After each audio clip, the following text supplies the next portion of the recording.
Welcome back here, folks. Welcome back. You know what time it is, 7:30 a.m. Eastern Time. My name is Joseph James from School of Trade. I've got with me Marty Errico from Traders Audio, and welcome back to our daily morning prep. For crude oil futures, we're going from the screen here in Los Angeles to the floor on the NYMEX exchange. We're going to go from coast to coast here this morning in about 30 minutes.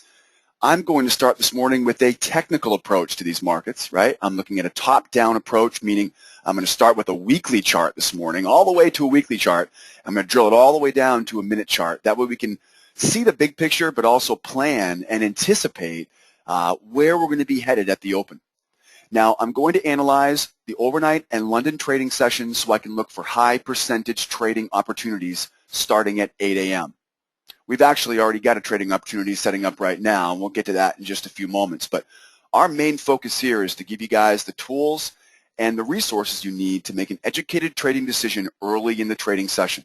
We all know this is crude oil, and we know that crude oil has a mind of its own sometimes. So later on in the morning, anything can happen, obviously. And before we jump into it this morning, we will remind you guys, today is Friday of options expiration week, which, of course, is the third Friday of every 1 month. Remember, we have every 3 months, this will be a quadruple witching Friday, right? March, June, September, December. This is not your average Friday. This is OPEX Friday. So remember that everything here has to have a little bit of a disclaimer to it that we need market personality, right? What's market personality? Market personality, higher highs, lower lows. As we say in the trade room, speed, right? We'd like to see speed in this price action this morning. So remember to keep that in the back of your mind here this morning as we go into the opening bell at 9 o'clock. All right, enough of the chit-chat. Let's jump right into it. First things first, I want to bring up a weekly chart here today. We don't take a look at weekly charts very often, but it is an important thing at the end of this week here to take a look at this weekly chart. Now, it's pretty easy to see the price wedge we've been trading in this weekly chart. If you've been watching this broadcast for more than a few days, even a few weeks, we've been tossed inside of this price wedge. And we know that we're towards the highs of this wedge right now, and we're starting to get towards the end of the wedge, right? We all know that when these flags or when these pennants or when these triangles or wedges, as I call them, we know that when we get down to the nitty-gritty, we get down to the narrowest part here, and now we are most likely going to see this start to try to break out, right? Eventually here we're going to see this thing break out. So we know that we're at the top of the wedge. We know the top of the wedge has some resistance, but what I want to see here today is look at the condition of this weekly candle. This weekly candle tells us everything we need to know. I don't need to look back at my charts. I don't need to check my notes. I don't need to ask a friend. I can easily see this huge candlestick wick, this little teeny tiny candlestick body. Of course, it is green, which means it is a bullish candle, right? Tough to consider it to be a bullish candle with a small body to it. But the wick gives it away. Right? The wick tells us that price action has pushed lower and now has come all the way back up. Now, this shouldn't come at any surprise. We've seen two-sided trading all week long. It's been relatively consistently inconsistent, right? It's been fake out breakouts to the low side, to the upside, and this weekly chart just shows us that if I had to guess this morning, I would say we're going higher. Let's see if I'm right. Let's see what else we have. I'm going to move now to a daily chart. And the next stop on a daily chart is going to give me a little bit more information here. The daily chart shows us that short-term sell zone overhead at 96 even. That's a big round number of 96 even. We need to remember that number right now because 96 even is going to show up on some other charts here later on this morning. Biggest problem we have right now is this daily chart doesn't quite show us any major clues. Yeah, we can see we got a bullish candle, but we can see we got a wick at the top, a wick at the bottom. Looks like we're still in balance here on the daily. So in my opinion, even though weekly charts will never use a daily or a weekly chart, kids, to trade with, but we will use it to give us clues. We will, right? We will use it to give us clues as far as what happened over the week. Steve, great question. I'm currently trading the 613 contract because I'm a screen trader. Now, Marty's going to talk about how the pit traders will begin to roll over, right? They're going to be a little bit ahead of us. We're not going to be seeing rollover here. We have an indicator that does it all for us these days. I'm looking at rollover on the 21st, right? But we will be sharing volume today, but we're not quite rollover just yet. So here we are. Daily chart, not as useful as the weekly chart. The weekly chart definitely tells me here we got that big wick to it, so we know we're expecting rising prices here if the weekly chart is as correct as we think it is. Now, let's jump down to a 4-hour. We jump down to a 4-hour chart. Now we start to get a little bit more tradable information. Remember, the dailies, the weeklies, those things just tell me the story. They paint the picture. Now, here's where I start to think, I think we're going to see short-term selling opportunities. But the weekly chart just showed me that big wick. So I immediately start to think to myself, that was a bad trader joke. I think we're going to have sell opportunities in the short term. But notice here, we have this trend line. Where's this trend line up here? 96 even. Didn't we see that level? We certainly did, didn't we? We saw that level on a daily chart. So what does this chart tell me? Big wick, sell zones, two-sided trading. Boy, when I start going in a little bit faster time frames now, you're going to see exactly why I'm expecting short-term selling opportunities, long-term buying opportunities. Tough to tell exactly when we're going to get those buying opportunities, but right now we definitely have a selling opportunity here at these sell zones of 95.65. Now what I'll do is I'll go in and I'll find a trigger zone using this swing low to whatever the high ends up being, and we're going to look to buy right around that 94 to 93.81, right? So this area right here at the lows of this wedge, possibly as low as 93.81, we're looking for a buy. And it would make all the sense in the world for price to collapse here early in the session and then bam, head right back up. Let's see if we can find any more clues here. Let's see what other clues we have. Now I want to zoom in on a much faster time frame. Let's go from a 4-hour chart now to a 60-minute chart. And the 60-minute chart that I'm going to show you here, here's that short-term selling opportunity I was talking about earlier. You can see here we've got a short at the highs. I'm going to get to this in just a few seconds, guys. Let's take a look at a 60-minute. The 60-minute chart, very, very important because this 60-minute now confirms for me. What are we seeing here? First thing that stands out like a sore thumb is the bearish channel. The bearish channel got taken out to the upside. You can see it just recently broke to the upside of that bear channel. Now that we know we've broken the highs of a bear channel, we know to expect a price reversal. So as this price keeps pushing higher, we know that at any moment the bottom can fall out of it and we can tumble right back down into that channel. Don't believe me? Check the recaps from previously in this week. Go back to last week and you can see how time and time again we see channels broke into the upside or the downside and then price zoop, comes right back up or right back down. Again, we see resistance overhead at 95.46. Specifically, this 95.46, this is a sell zone. This is a supply zone. We have supply entering the market at 95.46. 96.23 would be the next sell zone overhead. We probably should mention here while we're talking about sell zones, we do have a channel reversal zone here. If we have any members in the trade room today, on the call today, this would be your channel break price structure. It's a bear channel, so we go A up to B, B down to C.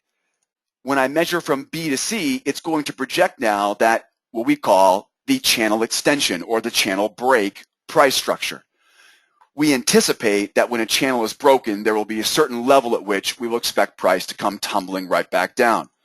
So you better believe it. If we get all the way up to 97 here, which boy, who knows? Crude oil can do whatever it wants. We know that. If we happen to get to 97 today, I will be looking for a big selling opportunity there at the range highs and at the channel resistance level overhead. Big clues on this chart tell me 95.46. That 95.46 lines up perfectly with the other charts you've seen. Trend lines here coming off the highs. Trend lines are acting as resistance. Now we can see we do have a little bit of room here up to 96. There's that 96 again. So we do have that 96 area. If I'm wrong about this short-term short opportunity right now, 96 will be another spot to look for a price reversal and another short trade. You'll notice 95 below makes for an excellent target. 95 even, so 95.45 down to 95 even. Not a bad short-term target there for you. Get a little bit of cash in your account before we head out into the opening bell.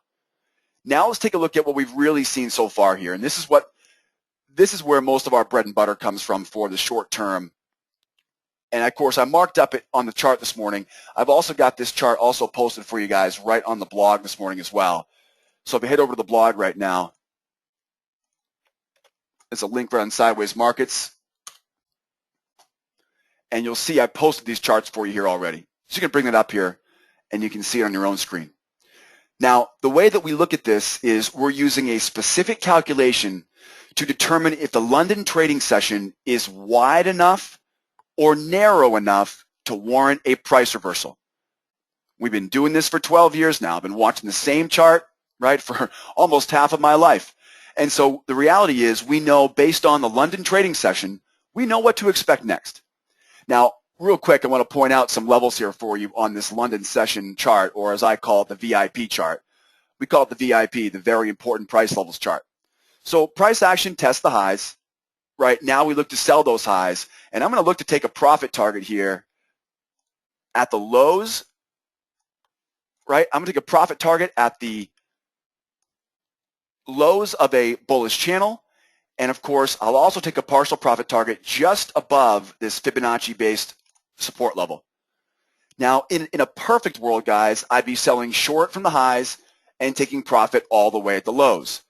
Today is going to be a weird Friday, right? It's an OPEX Friday. Remember, Fridays are slippery. They can really get away from you. So we're not going to be too aggressive here trying to get that final target down at 94.79.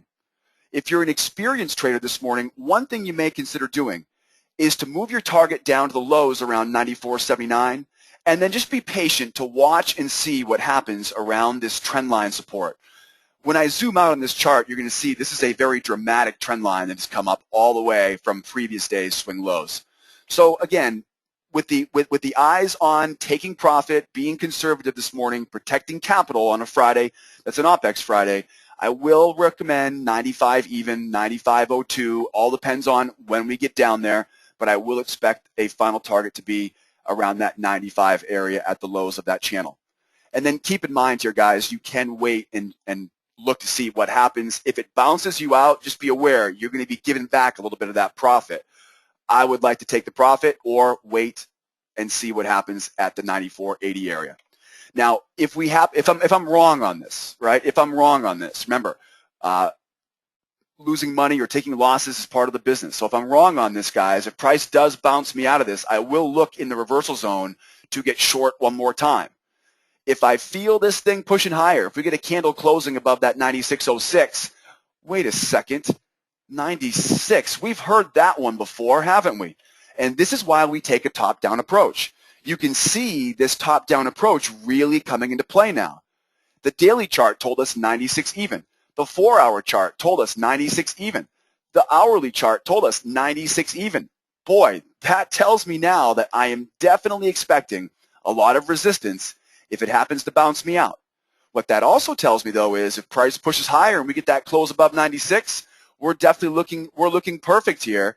And you'll see here, this should get that first partial profit target filled. We look great here if, again, we break above that 96, 96.41. And again, I listed these things on the blog for you as well. I've got 96.41, I've got 96.79, and I've got these short-term resistance zones overhead, all right, to look for the reversals as well.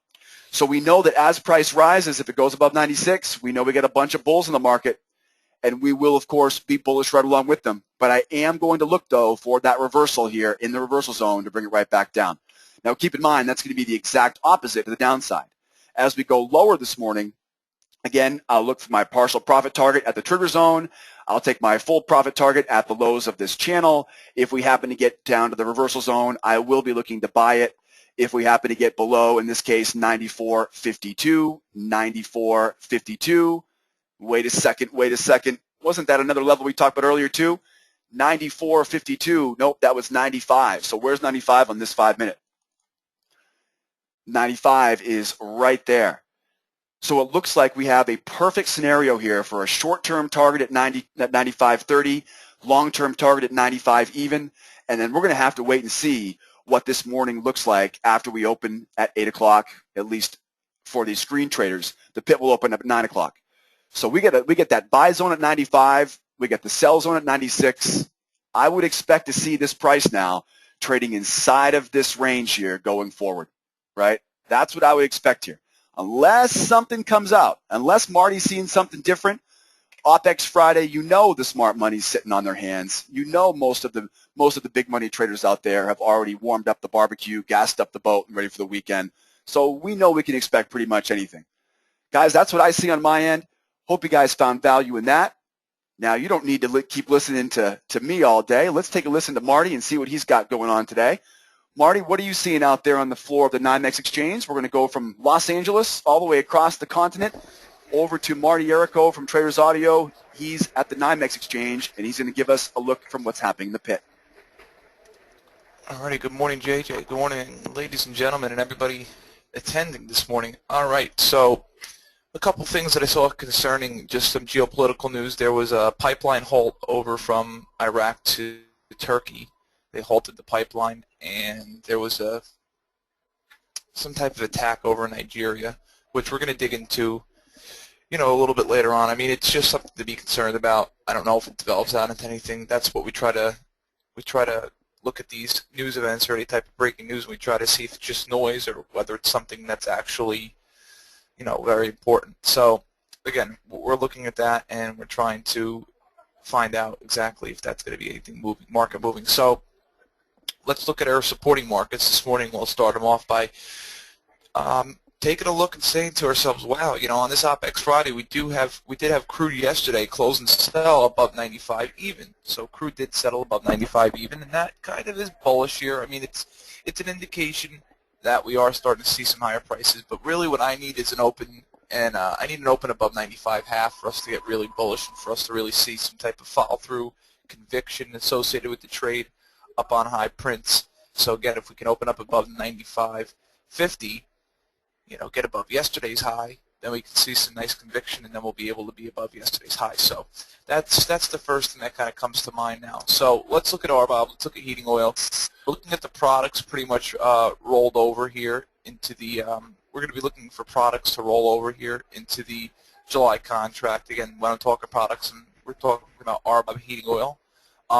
Right now, early this morning here, do see RBOB taking a little bit more volume here in the let's see here, let me just check here on the board. Alrighty, so I got RBOB basically, guys, taking a little bit more volume in the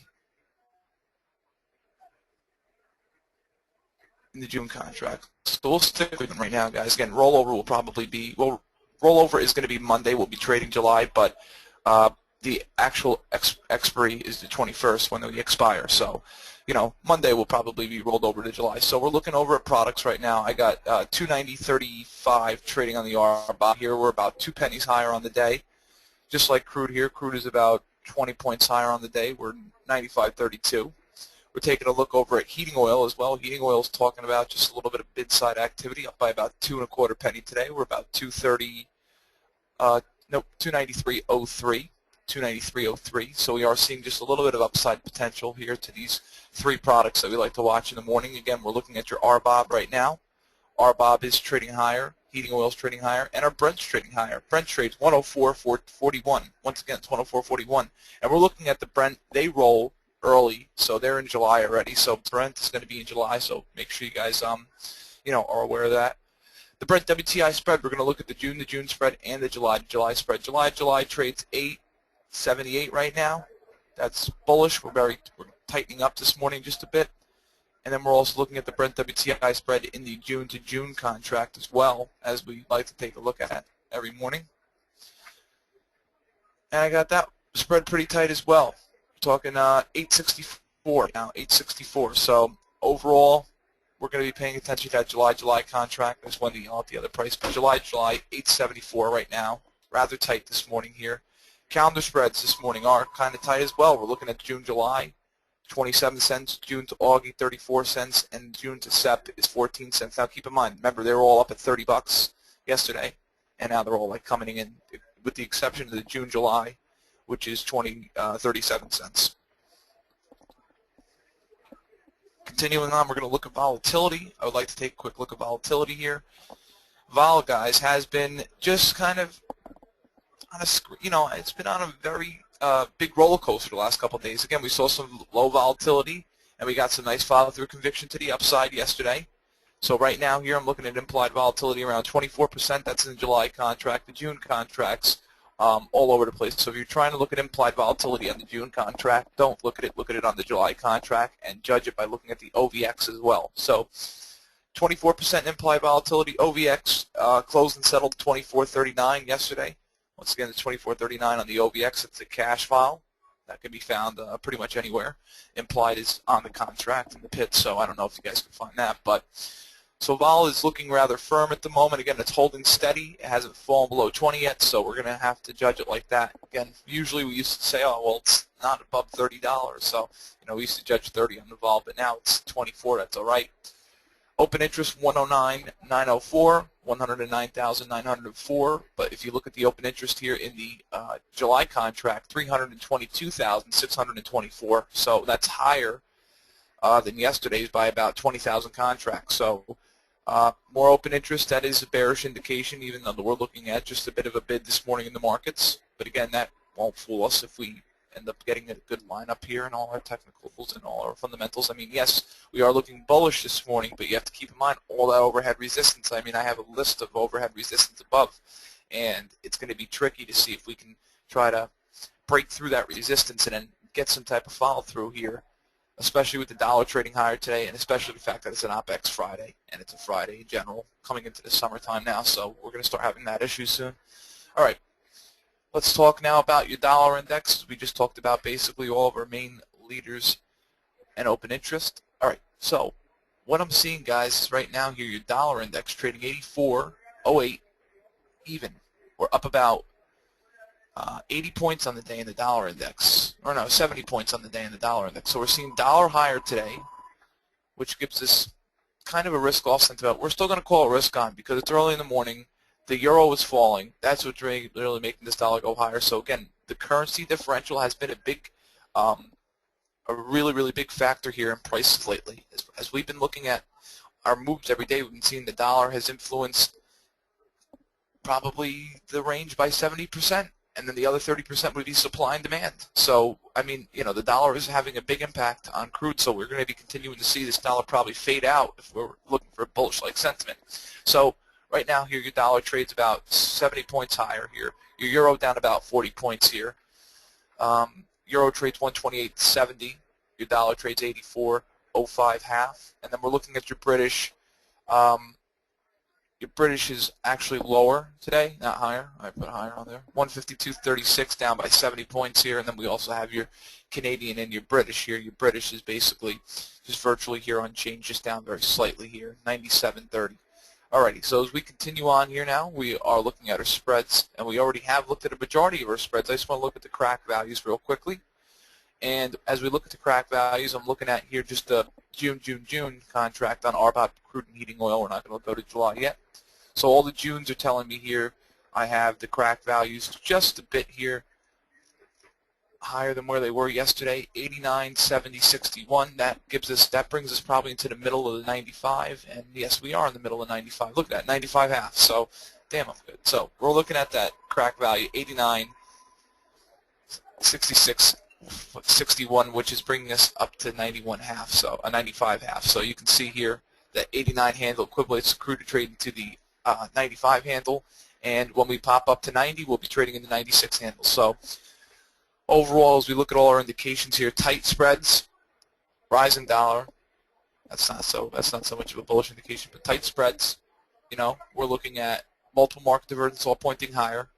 Volatility holding firm. We just went down to 23% now in the implied volatility. Again, 23% in the implied vol index, 23 half. So we are looking at volatility starting to come in just a bit. That's going to be kind of bullish for us. So you can see across the board we're kind of bullish here, watching this crude start to catch a little bit of a bid. As we continue on here now, I just want to talk about a couple other things here before we rock and roll out of here. We're looking at Delta right now. Delta's kind of high right now, around 60%. They're buying the idea of movement, so we will see some decent movement. Again, volatility, as I mentioned, is sitting at 23, 24% in and out. let's just real quickly here talk about some levels, and then I'm going to take it all. Well, let's look at natural gas first. So natural gas has its inventory number yesterday. We see natural gas fall quite substantially here yesterday. Overall, natural gas, we had about a 14.5 cent trading range, and we end up seeing a big fall after inventories. Now, inventories here, they did show a little bit of a build. 99 BCF, we were looking for 96 BCF. That caused this market to trade lower down into the lower 390s. So we end up closing and settling around 393.40. And besides the big build, we have to keep an eye. Now, analysts are projecting a shorter shoulder season than expected. And this would tell us that on natural gas, if we have a shorter shoulder season than expected, that would start to bring that variable of weather back into the market, right? So look what's happening in the Midwest. Look what's happening on the East Coast. We're getting 80-degree, 90-degree, 100-degree temperatures over in the Midwest. But we're getting, very warming temperatures, which is going to make a cooling demand come in soon. And then people are going to start using natural gas to cool. So on Wednesday, we got a bullish weather report. That kind of made us trade higher, and then this inventory number just shot us down. That was maybe Tuesday we saw that news come out about the weather. So, again, we're going to keep an eye on the weather. We're going to keep an eye whether analysts are projecting a shorter shoulder season or not. We're going to be getting rig counts today as well from Baker Hughes. So we're going to be keeping an eye on all of our possible variables that can move natural gas today. Rollover is going to be later in the month. They don't roll till later, so that's not going to be a variable. So we're not going to worry about that. So, watch natural gas just maybe retrace just a little bit from yesterday's big sell-off. Levels in the natural gas I have for you guys. I have 405.60 as your high from yesterday, so we can use that as a little bit of resistance. Some support down below 391.20, right? 391.20. We can use some support down below. We closed and settled the day at 393.40. We had about a 12-cent net change to the downside, a 14.5-cent range. Today, daily pivot is 396.70, which we are trading below at the moment. Volatility, 33% and holding steady, ladies and gentlemen, on this vol here for your natural gas. So we've been continuing to watch natural gas volatility hold steady. Resistance above, I got the daily pivot point, of course, 396.70, 402.20, 411.10. and 425.50. Support down below. If we break below 391.20, if we break below 391.20, we have some support down below here at 387.80, 382.30, and 367.90. And if we do get below 390, that's a very fair number to be looking at to the downside. So we'll keep our eyes on all this stuff for natural gas. We'll rock and roll through some quick levels here for your crude. We're looking at the June contract here. These are June levels. I also have July levels, but we'll focus on the June levels. June levels, ladies and gentlemen, 95.57 high, low, 494.08. Close and settle, 95.18. Net change, 47 ticks to the upside yesterday, about $1.50 range. Daily pivot today, 94.94. Volatility's about 23% or so. OVX, 24.39, as we were mentioning. Guys, I'm taking a look here at your resistance above 95.80, 96.43, and 97.92. Support down below 94.31, 93.45, and 91.96. And we're going to be looking for RBOB and heating oil as well to diverge higher. So if RBOB and heating oil start trading higher, we can see crude follow suit. Again, the volatility in those two products are pretty high right now. We're talking 25% and 20%. 25% in RBOB, 20% in your heating oil. So again, we're going to be watching for RBOB to possibly be the leader today, and then we'll have heating oil and crude lag. So again, we're going to be watching for RBOB to be your leader today, heating oil and crude to lag on a volatility standpoint. So watch out for that 291 level again, which we already exceeded to the upside there on the RBOB. Again, the 291.34 was yesterday's high, and right now we're trading 3 ticks below it. At 291.30. So let's watch that 31 straight. All right, so that's it, guys. I'm going to throw it back over to JJ. Have a wonderful day. I'll see you guys in about an hour. Really appreciate it, Marty. Thank you so much for all your time today. Thanks for all the insights. As always, just a great job you do every morning here with us. Really appreciate you being here with us on the call today. Looks like our short-term target has been taken out here on crude oil. So it'll be half off at the short-term target, and now we're going to wait and see what these buyers want to do here. And again, this is exactly lining up what we thought we might see here this morning. So short-term selling opportunities took half off at the profit target at support, 95.30 area, and then now I would expect here sometime here before 9 o'clock, try to make a run here to into that reversal zone. We'll be keeping an eye on this market personality. Don't forget, guys, it's OPEX Friday. And just like Marty said here, we are right in the middle of roll in the pit. And of course, Money Penny, great question. Is my blog available only to members? Absolutely not. Our blog is always available to anybody who would like to go and take a look at what we got to say. Here's a link to the blog. You can find a link to the blog here at sidewaysmarkets.com. Sideways Markets is a blog that I've been running, boy, for probably too long, and you might find some interesting stuff on there, Money Penny. I would encourage you to dig on in, ask me if you have any questions, and then on that blog, of course, you'll see a link right here for the crude oil squawk and prep, right? And that will be the update. I've recorded this entire session today, so I'll be putting it up there as well. And if you go to that link right now, you'll see I have updated all the charts here for this morning. That way you can look over my shoulder while I'm trading here in our live trade room. Once again, guys, want to thank everybody for coming out. Money Penny, thank you for the question. Great to see everybody here this morning on the call. And as always, we go every morning, 7:30 a.m., from the screen to the floor with our crude oil morning prep. I'm JJ at School of Trade. That was Marty at Traders Audio. Have yourself a great OPEX Friday. Don't forget to come back and see us on Monday morning for another installment of our crude oil morning prep. Again, from Los Angeles, Marty's in New York. We'll see you guys on Monday. Have a great weekend. Adios, amigos. Bye-bye for now.